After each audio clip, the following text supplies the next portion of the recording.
Welcome back to 573 Reviews.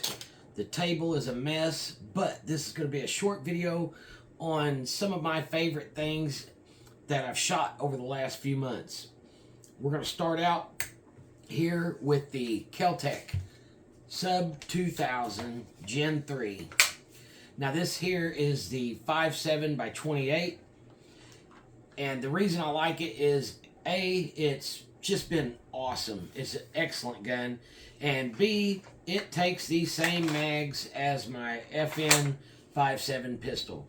This thing is super accurate. It's threaded, so you can put a can on it if you want, but the 5.7 is still going to be loud, so I never really mess with that. It breaks down into a very, very short platform that's easy to put in your get-home bag or to travel with, whatever. A lot of people's going to gripe about this sight sticking up, but it hasn't been an issue for me. In my bag, it doesn't cause any problems at all. So this here, if 2 thumbs up, 3 thumbs. If I had 3 thumbs, it would get 3 thumbs up. Oh, shoot. We're going to do one more carbine, and this is the Ruger PC9. This is set up for Glock mags. It is an incredibly ruggedly built firearm. It also breaks down really simple. I said really simple. What am I doing wrong here? Oh, there we go. So, now, it's not as fast into action as the Kel-Tec there, but super solid. Comes with some really nice peep sights that's on it. It's also threaded. Now, you put a can on this one and run some subsonic 9mm, and it is super quiet. It also has a rail that's built into the receiver, so you ain't ever have to worry about screws coming loose, this coming loose, anything like that, if you want to put a red dot on it. And it is accurate enough that a red dot would be a pretty good option for it. But back together, and now some folks say it's too heavy. You can say that, or you can just say it's built like a brick outhouse. But I've never had any trouble out of it. And the cool thing about it, it takes the same mags as my Shadow Systems original MR920, which this one here, it is the original. It doesn't have any of the slide cutouts or nothing, and it's not optics cut. But it is a really good pistol. Now the trigger on this, I don't think it's anything any better than a stock Glock trigger, but the grip and everything like that, and the way they've shaved everything down, it does feel great. It shoots awesome, so that's a winner. If you're looking at Shadow Systems, and these, the originals that aren't optics cut and everything like that, aren't very fancy, they're on sale, so that's a big plus. Now, this is not a new gun, but I'm going to give you my opinion. The original Smith & Wesson 380 Bodyguard. Personally, this is a much better 380 for me than the new Smith & Wesson Bodyguard 2.0. This is smaller, and it has a very, very long double action trigger pull, which is what I want when I pocket carry. I don't want a striker fired gun rolling around in my pocket. And I always carry a pocket holster, but still yet, that long double action trigger pull is what I want in a pocket gun. Small, it's got really good usable sights. Now, if you read in the gun magazines and stuff, they talk about this thing like herpes now. When it first came out, everybody praised it. It was the epitome of a pocket pistol. Now it's basically dog vomit stuck to the bottom of your shoe because they're trying to sell new ones. The new one is a good pistol, but it's striker fired. It's bigger. It's a great pistol, but the original 380 Bodyguard is a better pocket gun, in my opinion.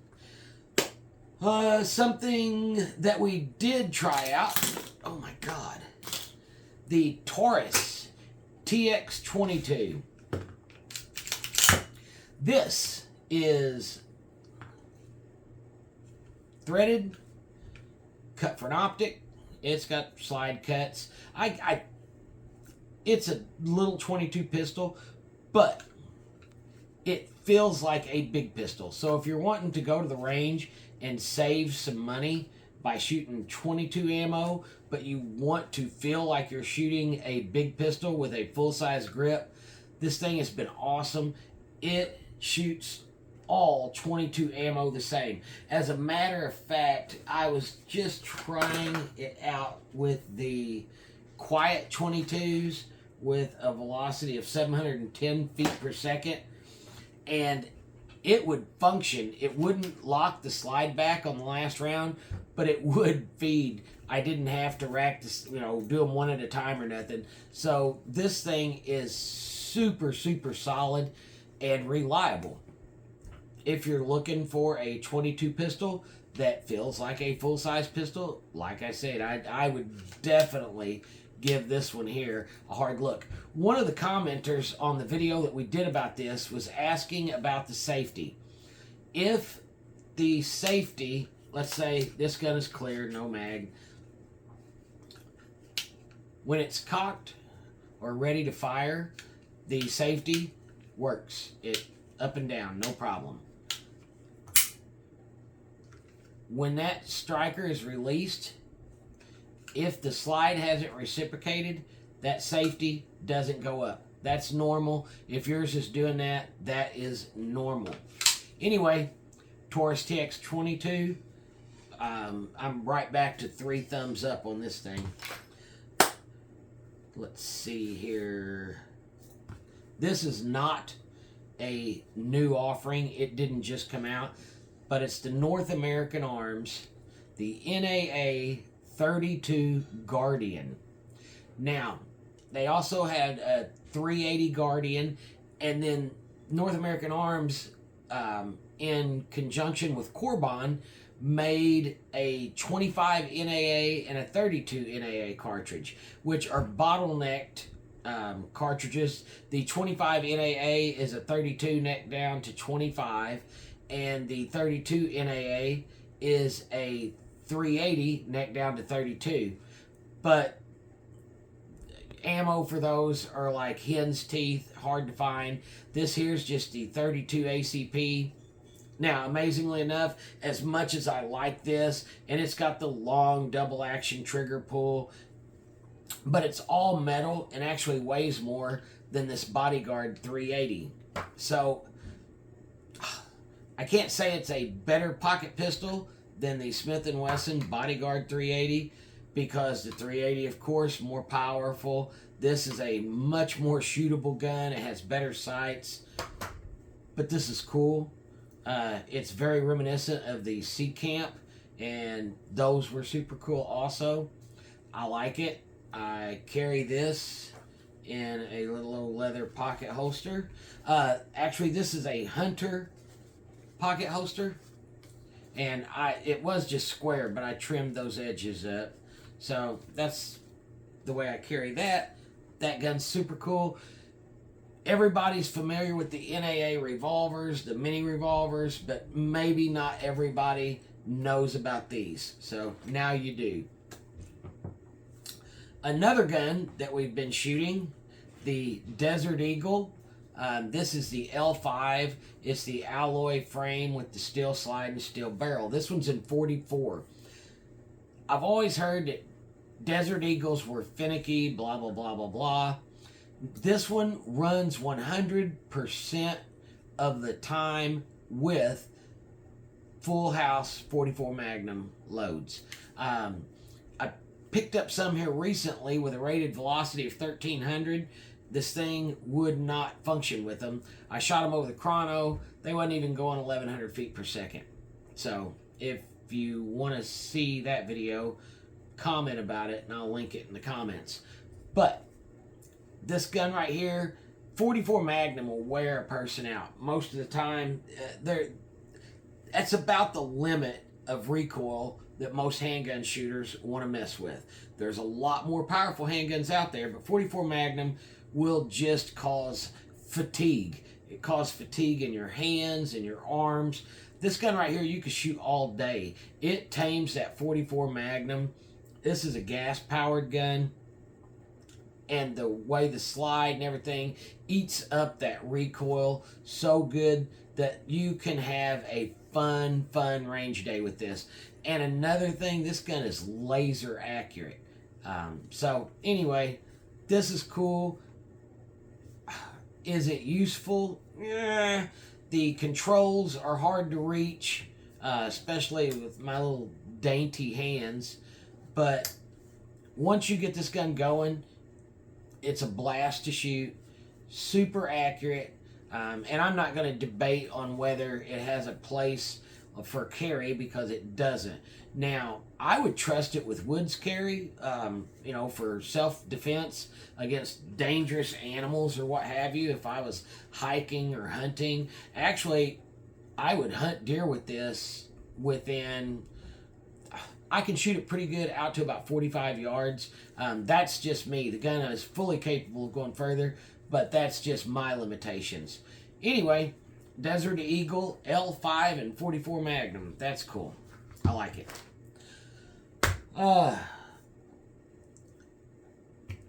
A sleeper. This is the Taurus 1911 Commander in 9mm. This is a very unassuming gun. It has dovetailed Novak sights, front and rear slide serrations. It's got a really nice beaver tail grip safety. The manual safety is super positive. I don't know if you can hear that, but it's really well done. The grips are just like some real generic-y grips, but this gun is such a pleasure to shoot. If a person had a good belt and holster combination, you could carry this, but it is heavier than, let's say, the Glock 19 style guns, Smith & Wesson, M&Ps, and so forth and so on. But if you like 1911s, you like 9mm, and you're wanting to get into something that doesn't cost a lot of money, but is a really good pistol, the Commander 1911 from Taurus it's just so fun to shoot.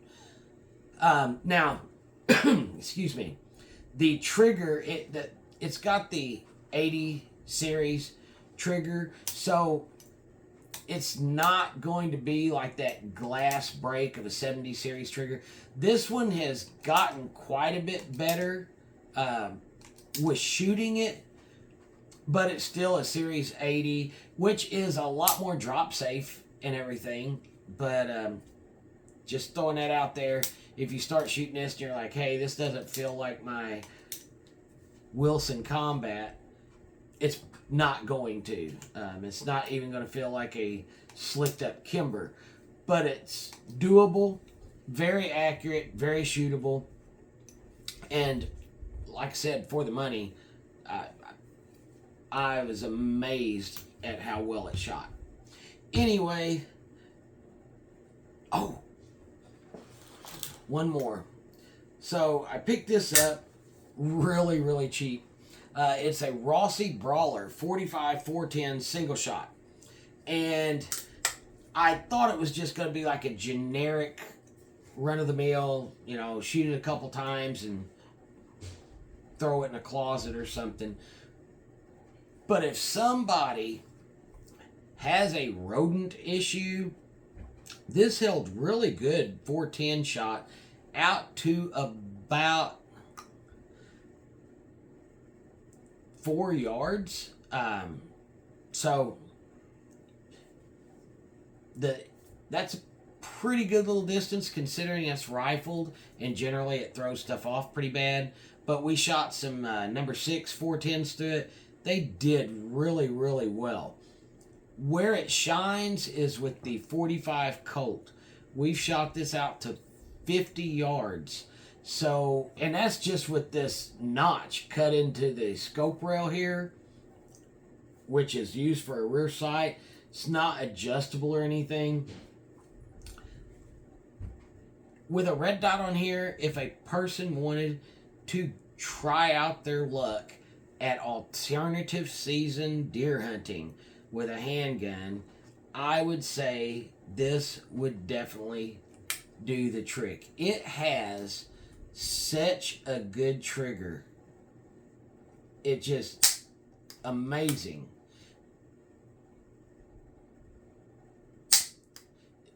Unreal. Very simple. Put 145 Colt in there, set and wait for a deer to come by. This will do the trick. And with an optic on here, I would say 50 yards wouldn't be an issue at all. It does have a safety back here. The safety locks the gun completely up. You can't work the hammer or anything with the safety on. But yeah, just very simple. A lot of people's going to say, oh, it's only one shot. The Thompson Centers, people's been successfully hunting with the Thompson Center contenders and stuff like that, the Encores, for a long time. Truckloads of game animals have been taken with those. And if you hunt from a blind or a tree stand or even just still hunting and you get a good broadside shot, I wouldn't be one bit afraid to take this with some, and I wouldn't even get the Ruger only loads. Just some good stout 45 Colt will do the trick. It's amazing what a 255 grain bullet will put the smack down on. The grip is super, super comfortable. And I've shot some 45 Colt, not hot loads, but up there around that 1,050. And this thing handled it just perfect. It's very lightweight. So, anybody looking to get into a hunting rig like that, this will work. If you want to shoot rats or something out of the barn with some like number 9 410s, this is excellent for that too. That little bitty shot from the number 9s won't poke holes in the metal, so you're good to go. Anyway, now that concludes all the stuff that we've done in the past few months, and I'm looking forward to doing some more. If you want to see a video, another video of any of the stuff up here, put it in the comments. I'll be more than happy to shoot these again. Anyway, if you have any questions, also add those. Like and subscribe if you want. Don't if you don't. But this is a really late night video. I couldn't sleep, so I just got up and I thought I would just kind of ramble on about this. Thanks for being here. Thanks for watching, and have a good week.